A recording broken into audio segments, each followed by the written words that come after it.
Now players, we talked about putting. In the stroke shave system, short game is vital. We work back from the hole, we work back from the green. We talked about putting. Once you get good inside 6 feet, you no longer fear lag putts, you no longer fear anything, because you know if you get it to within this range, I'm the man in the cup, right? But to get it to that 6 foot range, 5 foot range, we need to understand that inside 120, this is king. This reigns supreme over everything else in the game. You can argue with me till you're blue in the face. This is the most important combined with putting. Drive for show, putt for dough. No one really believes that. We all say it, but we all know every professional golfer, Gary Player himself will tell you, give me the guy, the 15 handicappers shots inside 120 and I'll get him down to single figure golf. Let me hit his drive and he'll stay at the same handicap. And that's the way it goes. As long as you can get the ball in play off the tee and avoid all hazards, you're going to have a great game. But if you get good inside here, this is when you're going to shave the strokes, players. This is when you're going to shave the strokes. Now, when we talk about inside 120, it can be very easy, if your brain hasn't been switched on by the key I'm about to give you, to think I'm talking about, okay, well, I hit my pitching wedge 120, my gap wedge 105, my sand wedge 95, and my lob wedge 80. Okay, yeah, that is valid, but there's more shots to that. There's bunker shots. Now the bunker shot, I've got tutorials on bunker shots. I'll show you a couple. Maybe I'll put them in this video, maybe I'll link them in the description. The thing about a bunker is you can use a specific bunker club where you don't have to open the face. It's got enough loft that you can just hit down on it an inch or so behind the ball and it's going to pop out. I bought a Cleveland Smart Sole S Wedge. It's a bit of a bunker cheating club, 58 degrees, big sole. We've got the Cleveland Smart Sole S Wedge. This is a S Wedge 58 degrees, and you don't have to open the face on this one. This is a bit of a bunker cheating club. I want you out of the bunkers as easy as possible. Let's see how it works. I've never hit one. Leave it square, even in the soft sand, and just hit 2 inches behind the ball. Okay, not like that. Let's try it again. Yeah, so 2 inches behind the ball, and that floats out nice and soft and lands on the green. And the reason is, well, the first one I'd never hit before, so let's forgive that. This is just to get you out of the sand, okay? You want to get out of the sand in one shot. If you don't want to use one of these, you can get yourself a decent wedge and just practice it, okay? I got a bunker tutorial video. Remember, with bunkers, you're not hitting the ball, no chipping, okay? That chipping thing happens where you hit the ball and it scurries up and stays in the bunker, or you're chipping it over the green, or you're fluffing it.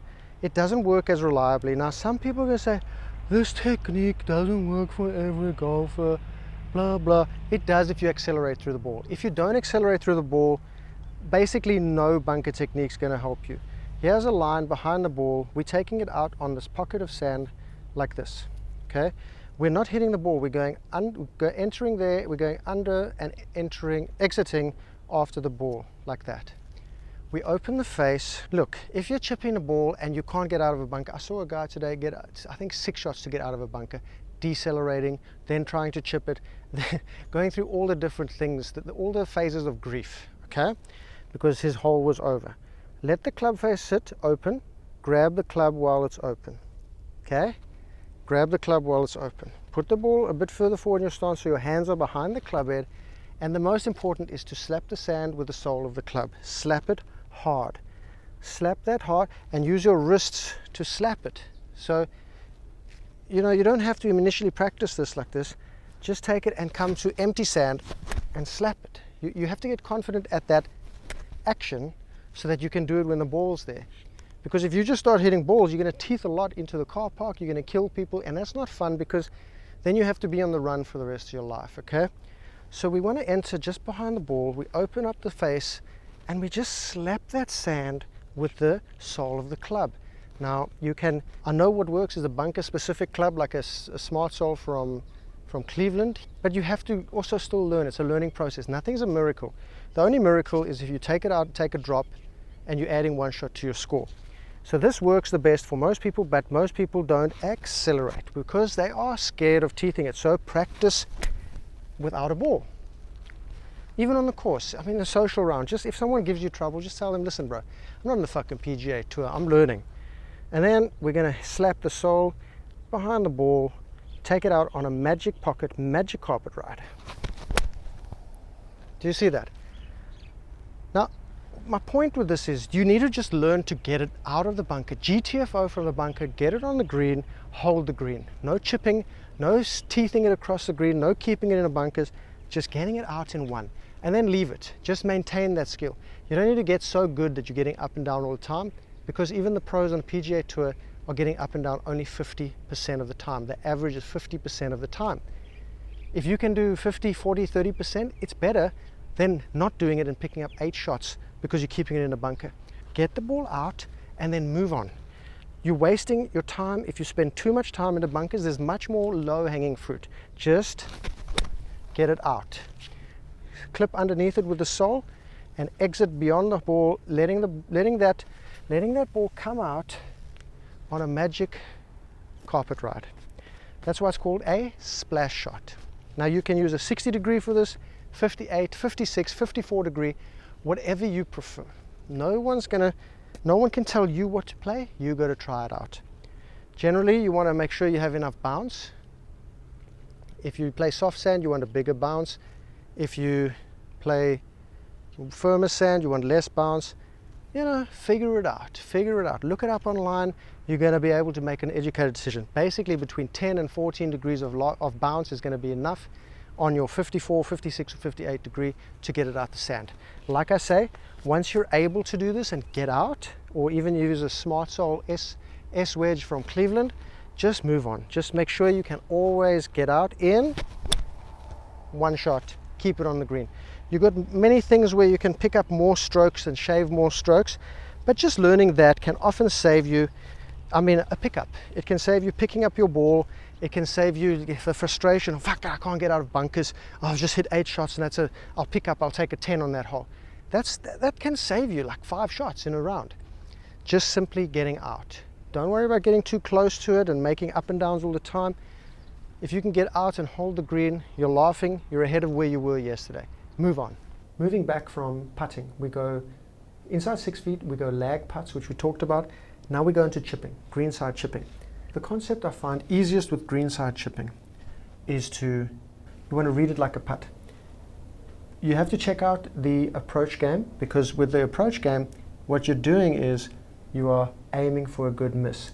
When you aim for a good miss, you leave yourself between the hole and you a lot of space, the most space. That way we can read the green like a putt, so maybe it's going to break left or right, and then we want to get the ball rolling. Get rolling ASAP. You want to get that ball rolling ASAP. Now you can watch my videos. I very rarely chip with a 58 degree or 60 degree unless there's a need to do it, unless there's very little green to work with, or it's like on a shelf above the rest of the green and I need to carry that or something. Most of the time I'm going to be using a 9-iron, a pitching wedge, something like that. Because you want to get the ball rolling on the green so that it takes out that spin. Because when you go on there with a 60 degree or 56 degree all the time, sometimes it's unpredictable depending on your strike. Because we're not going to strike every chip perfectly every time. Some are then going to spin a lot, some are going to spin less, and we don't know what's happening. When you have lower loft, you reduce that ability for it to check up and spin.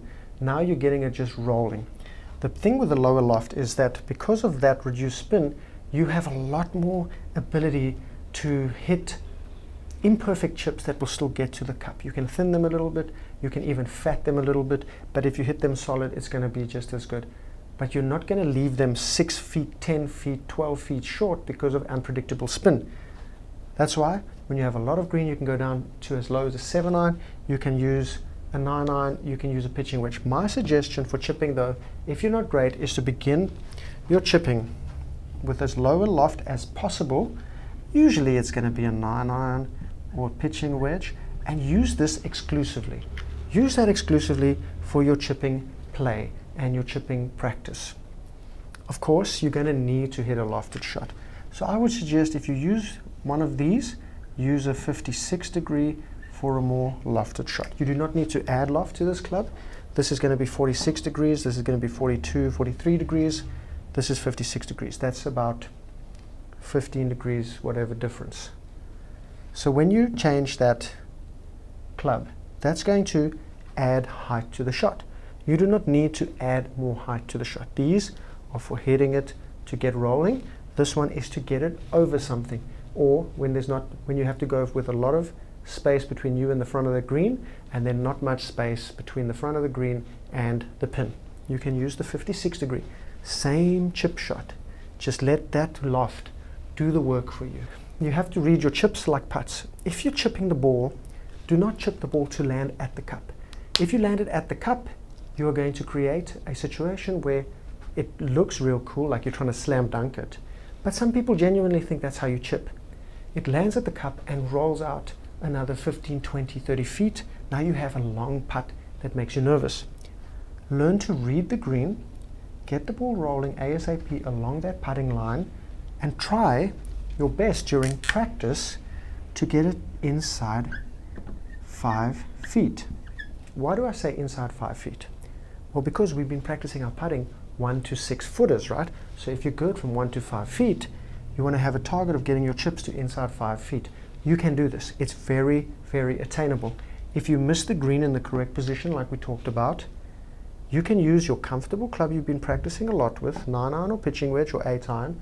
Use one. Just use one. Get used to it. And then your lofted club. You have 2 chipping clubs. You will be able to get inside 5 feet and know you're going to make that putt. This is where the trickle-up effect of golf works. You get good at short putts. It puts less pressure on your lag putt, which puts less pressure on your chipping, which puts less pressure on your approach game. Why? Because you don't need to hit it close anymore, because you know you're going to 2-putt. Now when you get a long putt, you're not crapping yourself because you know you're going to make the comebacker.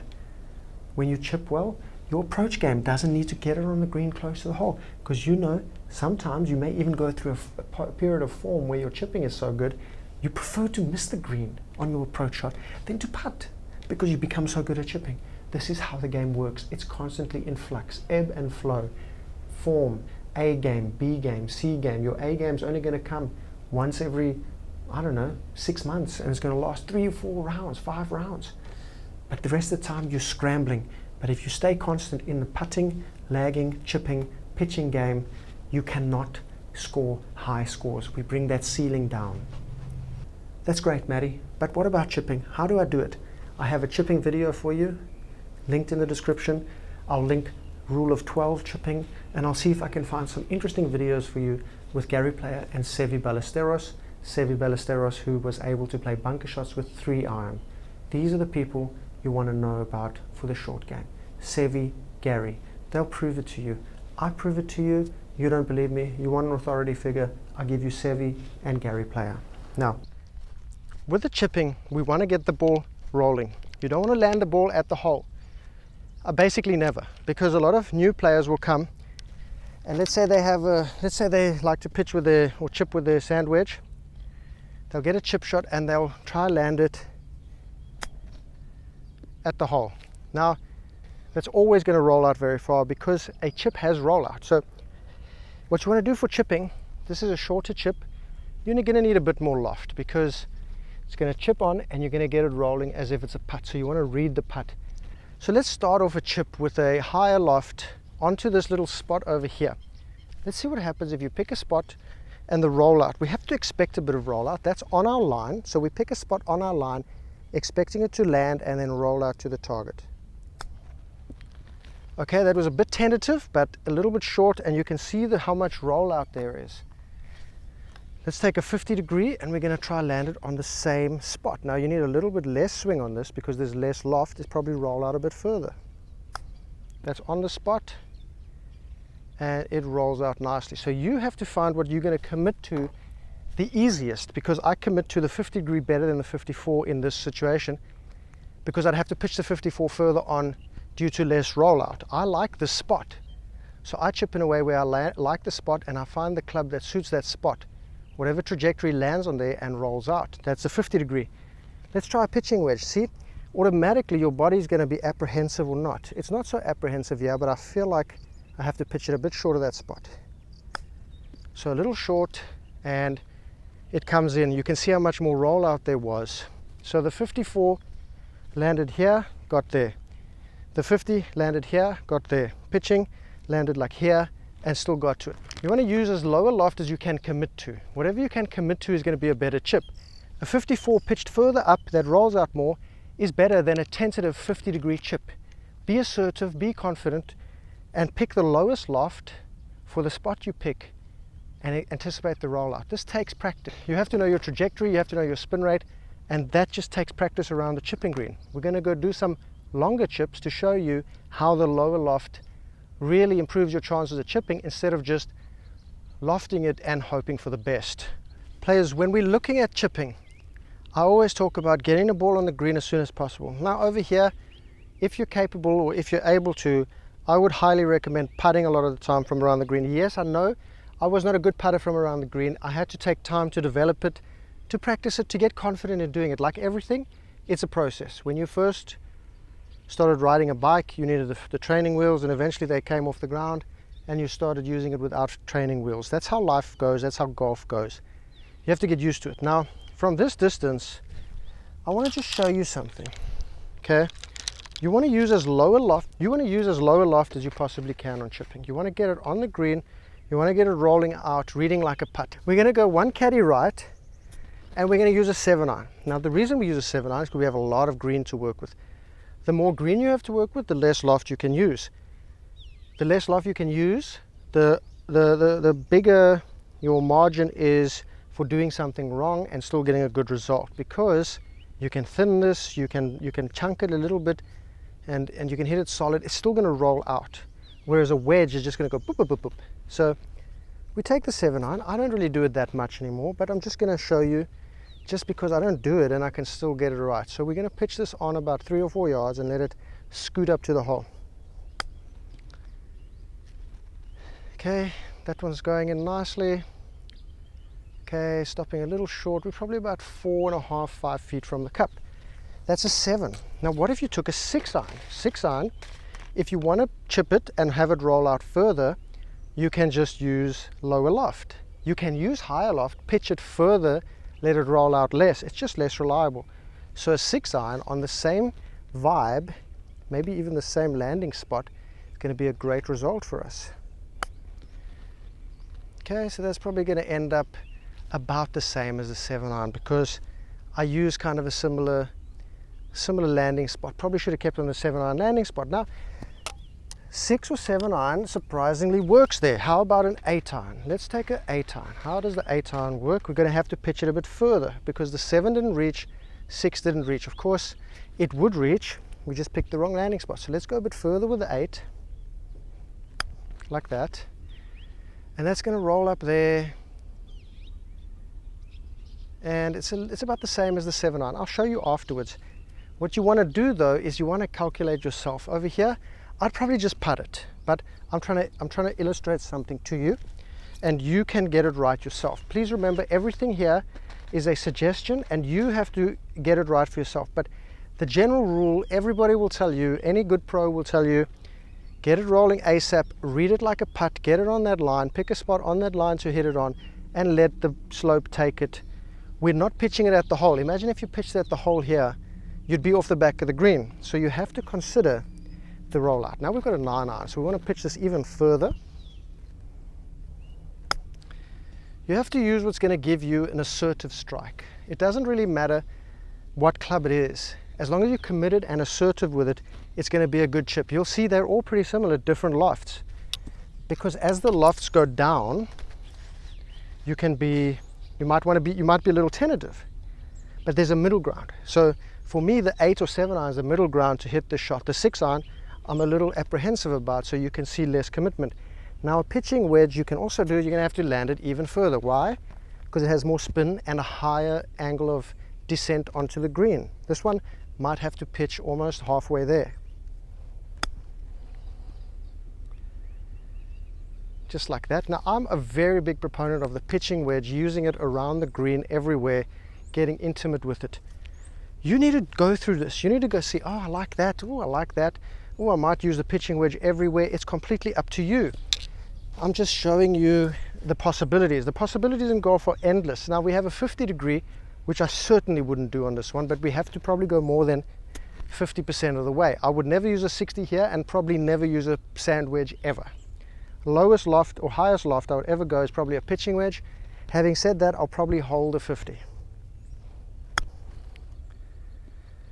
See, I don't like it because of that height, because of the inconsistency, the lack of commitment. It's going to spin sometimes, it's going to roll out sometimes. I'm not confident, but I'm going to show you. Now look at this. The one on the right is a 50 degree, so you'll see the spectrum here. 50 degree and 6 iron are the shortest. The 7, 8 and 9 iron are pretty similar, and look at the pitching wedge is closest. Because why? I've always loved the pitching wedge for chipping. Whatever the distance, I like to use the pitching wedge just because I know the rollout. I know how to manipulate it as I play. The 6 and the 50 were the two least commitment. Look what happened. 7, 8, 9 is going to work for you most of the time, and your comfy club is going to be the best. So go through it yourself. Now I'm not going to do like all of it, but I'm going to tell you there's an 11 ball drill. We have 5 balls here, so I'll do a shortened version of it. We want an odd number. You can pick 11, you can pick 9, you can pick 7, whatever you like. And what you do is you come to the same spot, you go through your process, and you chip, okay? And I'm just going to run through this. I don't particularly care about the result, but you want to focus on your process, okay?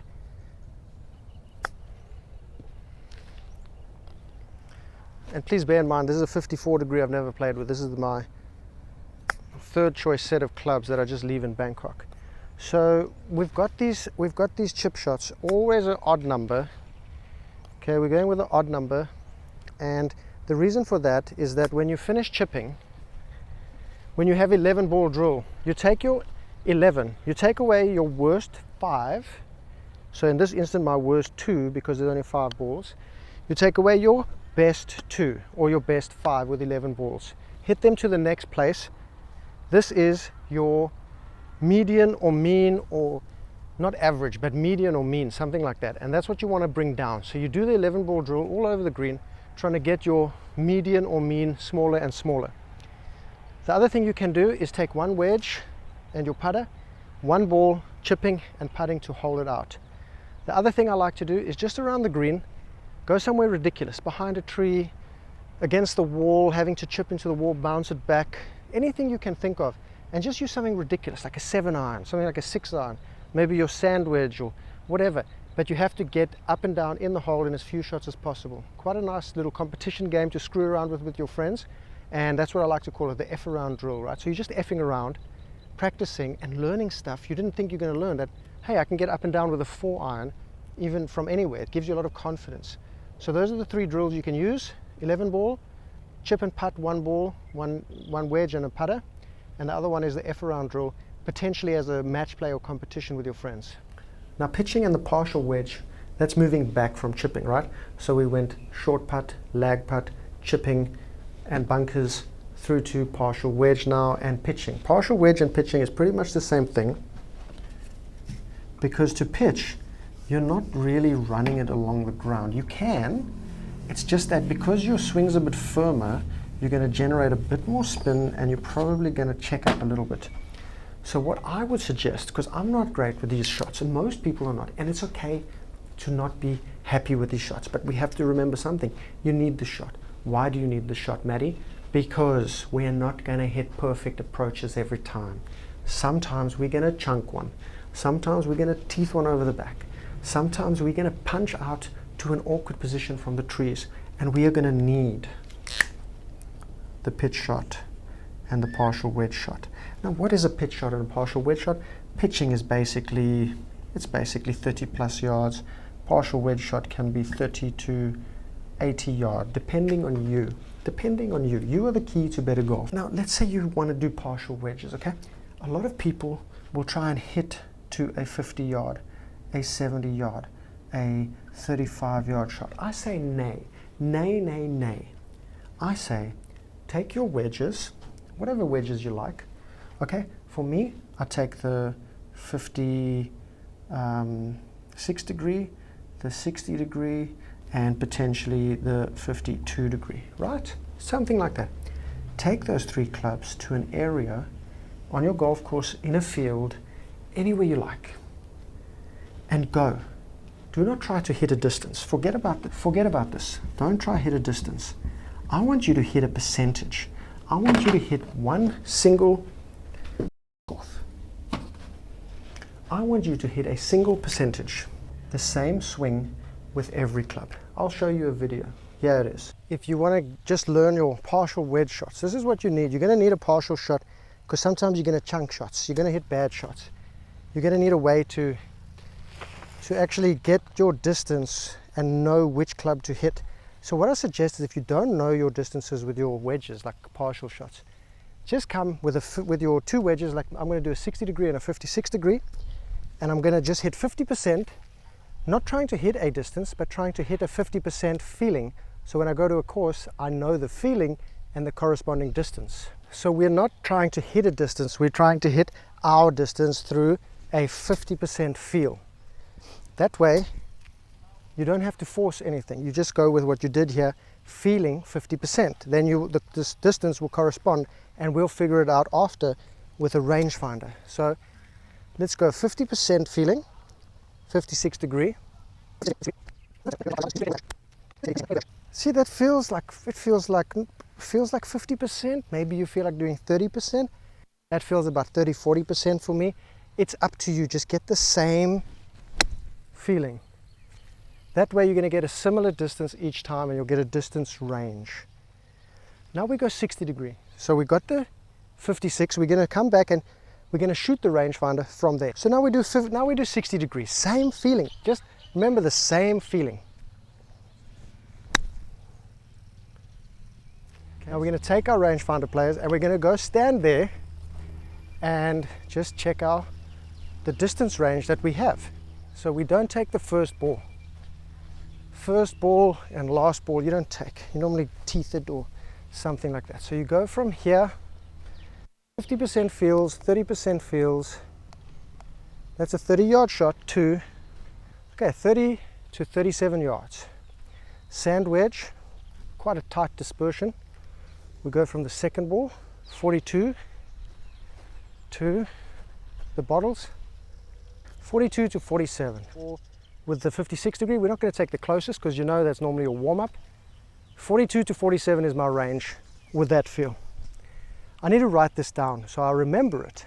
The other one, 60 degree, 30 yards to 36 yards. 30 to 36. That's about my range. Same feel, same swing, different club, just the loft. Now, if I took the A wedge and did the same swing, we're probably looking at 52 to 57, something like that. That's how you do it.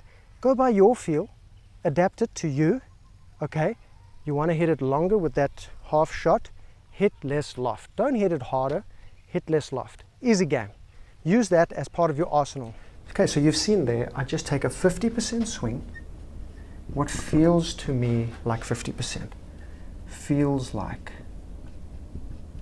Now that feels like. You just have to feel like it. Doesn't have to be really 50%, but get a groove going where you can, and then remember it, okay? Don't just hit mindlessly. Think, okay, how does it feel? How did I do that? How do I take that to the course? Do this over and over multiple times, not just once. Every time, after a round, before a round, measure it. 50% feels like. How far did each of those go with the exact same swing? You're not trying to hit a number, you're trying to get your numbers to use in the future. It's freaking genius, I know. You look to me for the answers, and most of the time, you're right. Now you want to see how the ball reacts when you hit them onto the greens on the course. This is a constant learning process. There's no end to this journey. Golf is a journey that will continue until the day you die. The day you die, you will still not understand golf 100%. To understand yourself, with your notes that you take on yourself, I've seen guys, one guy watch one of my videos, he decided to do this. He did a 50% and an 80% and 100% and a 30%, and he wrote them down on a piece of paper, laminated it, takes it with him to the golf course. If you can do that for your entire game, you are going to smash everybody in sight. You're going to be the weird guy who like journals or whatever, but you're going to advance at this game so much quicker. Drop the machismo, drop the facade, get it done. Partial wedges, pitching, we've talked about it. That's how you get it done. When you hit a bad shot, you're in a spot of bother, just take it. It doesn't take long. This will take you 5 sessions. You're going to be ace at this. Of course, we also talk inside 120 in full shots. So for me, find your distance, okay? Find the way you hit those wedges, whatever gets you inside 120, just get it done. There's no correct way. It's your way. You are the key to better golf. Understand that the better you get closer to the hole, the better you get further from the hole. The better you strike your pitches, your chips, the better you're going to strike your irons. That's why if I have to say for practice players, for practice, start with the putting, which we talked about. Lag putting to a tee or to the fringe of the green. If you have no time at all and you want to practice golf, go and do 50% wedge shots, pitching wedge, gap wedge, sand wedge at the driving range only. That's all you do. If you have very limited time, go and hit a bucket of partial pitching wedge, 52 and 56 degree shots. Why? Because it's going to get you better contact, because you're just hitting short shots, getting better contact, understanding club face control, understanding where it's hitting the club face, and the closer you get to that sweet spot, the more you brainwash your mind into hitting the sweet spot, the more it's going to translate to your full shots. You don't have to believe me. Even chipping is going to be a great way to learn club face control. Shallow out the club, because you don't want to be hitting steeply onto the ball on a flat chip. You're going to work out how to shallow the club nicely into contact, how to hold their face off instead of flipping it around. You're going to learn all those things with chipping and pitching. If you have no time, just focus on this. Don't even worry about the driving range for now. All we need is this: contact, distance control, face control. What a life. This is important. Get it done.